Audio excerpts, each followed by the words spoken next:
Hello, hi there, কেমন আছেন সবাই?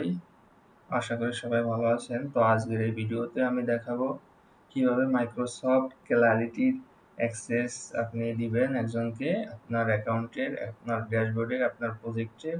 তো এটা হচ্ছে আমার মাইক্রোসফট ক্লারিটি, দেখতে পাচ্ছেন। তো এখানে আসার পরে আপনি, এটা আমার প্রজেক্ট, দেখতে পাচ্ছেন। এখানে আমার প্রজেক্টে ঢুকবেন, ক্লিক করার পরে প্রজেক্টে ঢোকার পরে সরাসরি আপনি এখানে সেটিংসে চলে আসবেন। সেটিংসে আসার পরে দেখতে পাচ্ছেন এরকম একটি ইন্টারফেস দেখতে পাবেন।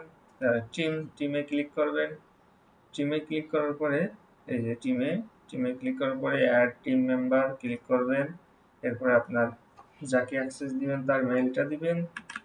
এখানে মেইলটা দেওয়ার পরে এখানে রোলে ক্লিক করবেন। আপনি কোন রোল তাকে অ্যাক্সেস দিতে চান, member or admin, just click করে অ্যাডে ক্লিক করলে আপনার অ্যাক্সেসটি হয়ে যাবে। তো ভালো থাকুন, সুস্থ থাকুন।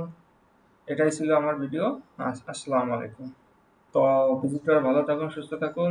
আর পরবর্তী ভিডিও পাওয়ার জন্য চ্যানেলের সাথেই থাকবেন। তো থ্যাংক ইউ সো মাচ।